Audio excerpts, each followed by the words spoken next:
feel good. Feel strong. Going 70 camp is fun, man. Eating a lot more than used to, so that's good. Shout out to my coaches, shout out to Ryan Lazars, he had to figure it out. Shout out to my man Keohi at Westside Striking, Uncle Mike them, opening the doors, letting me be able to hit mitts over there. They came in clutch. That's it. Nice, that's it. Good, next. Today's MMA practice. Glad to be back here on the headquarters, man. As you guys can see, we got special guests. We got Jack down here, Jack Della with us.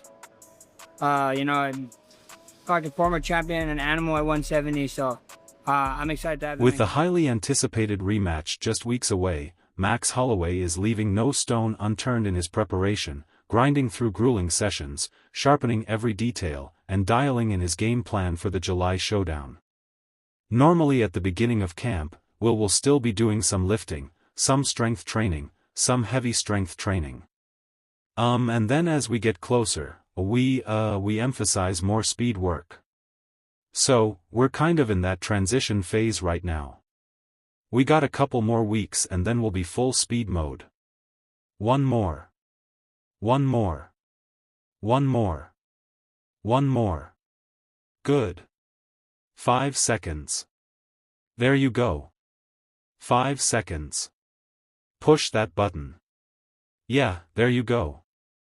Hallelujah. No, come on.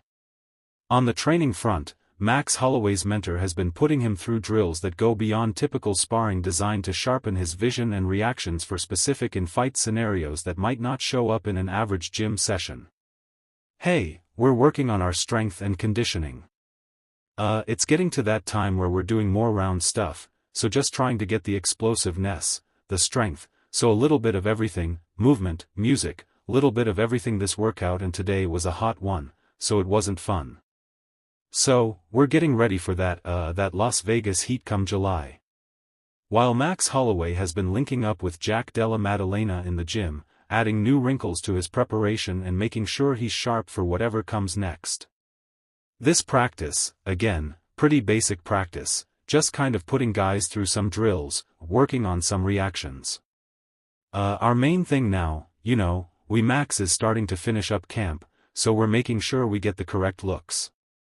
Putting him in some positions that we may not see in sparring, just so, he has the right vision and the right reactions for the fight. On the business side of things, Joe Rogan breaks down why names like Conor McGregor are so vital to the sport as big-name stars that pull in the casual audience, the ones who drive record-breaking numbers and turn fight nights into mainstream events. We're fading weak side. Offensive man, throwing combinations and just kind of exaggerate, especially your long side offensive man, just so he knows if he's clear, okay? 'Cause he intends to counter, right? It's to run this guy into one of our shots. Run this guy into a phase 1. On the other side of the cage, Joe Rogan gives Max Holloway his due respect, pointing out that his consistency against elite competition makes him a serious threat. From winning the BMF title to sharing the cage with the likes of Dustin Poirier, Holloway has proven time and again that he belongs at the top, and that kind of experience is something you can't fake when the lights are brightest. More competition, more eyeballs on it.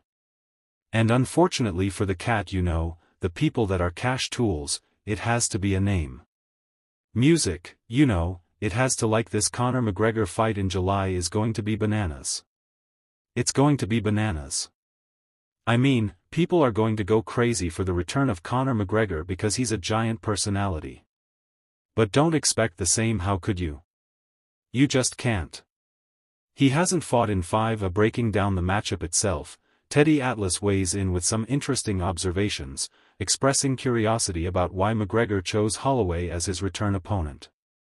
While he acknowledges Holloway's legendary status and constant activity against top competition, music, Atlas points out that Holloway is physically smaller, which could be a strategic factor in McGregor's decision-making. Interesting. It's just such a high-profile fight. He's going to Max is always in insane shape. But particularly in this fight, he's going to be in insane shape. In his last fight, he took almost no damage. I mean, it's almost 6, I think. It might be 6 at the time of the fight. It might be 6. I think it's 5. I think it's 5 right now. Taking a younger fighter and putting them against the old dog, it normally doesn't end well for the old dog. Well, the thing is about Max Holloway is like Max Holloway is that much younger, yeah, than Conor. Not. But the thing is Max has been in constant high-level competition the entire time. Won the BMF fight, you know, beat Dustin, like constant high-level competition. Right. It's a different thing. And I honestly believe him at 155 is the best thing for him. Absolutely. But he's not 155 in this fight. This is 147. 147, but yeah. Honestly, he may be better. Just no weight cut, just kind of walk around. Knowing this is such a high-profile fight, he's going to Max is always an insane. However, McGregor opens up about his contractual situation, revealing he has 2 fights left on his current UFC deal with an unusual structure that includes a future date in April 2027. Still, he makes it clear that his focus isn't on the fine print right now. It's locked entirely on the task at hand, with his upcoming return taking center stage over anything that lies further down the road. He picked a great fighter, a legend.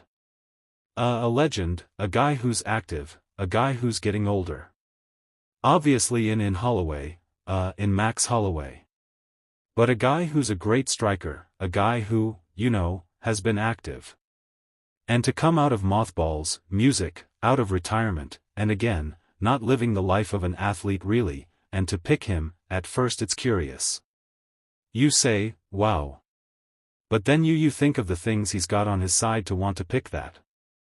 One is the weight. You know, he'll be bigger.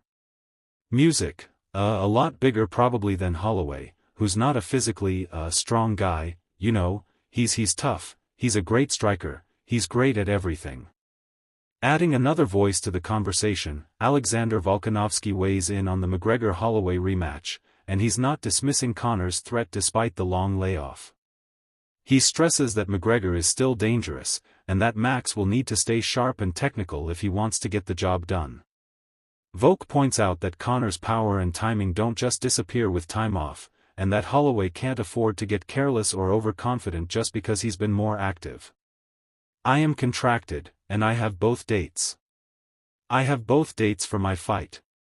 I have July 11th, yeah. When would you think they would put me back in? When would you think they would put me back in? The second one? Yeah. I don't know. April 2027. It's locked in. It's almost a year later. Yeah. That's ridiculous to me. I think no. Why is it locked in already? Music, because this is the way the contract was done. That's never happened. I've never heard of a contract where there's a date and then, I know. I have my second date April 2027. Looking past the Holloway fight, McGregor already has his eyes on some of the division's biggest names. Music, a sign that the drive to compete at the highest level is still very much alive. He's not just thinking about one fight and calling it a day. There's a clear hunger to stay active, music, and take on the best that the UFC has to offer. Even as he approaches the later stages of his career, the ambition to chase legacy-defining matchups and remind everyone why he's one of the sport's biggest draws remains front and center in his mindset. Conor hasn't been in the game for a long time, and I think a lot of people are thinking that he's just going to lose everything, but that's not the case. He's going to be dangerous.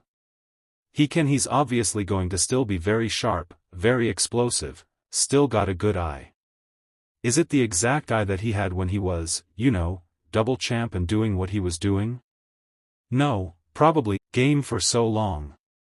At the center of it all, Conor McGregor is preparing for his long-awaited return to the octagon on July 11th against Max Holloway, and he's approaching it with a calm, centered mindset that's been missing in recent years. Music, he makes it clear that this time the motivation goes beyond the payday. It's about the competition itself, the thrill of testing himself against one of the best, and reclaiming the fire that once made him the sport's biggest star. Champions at 55 and 70, do you think about the belt or are you bigger than the belt? I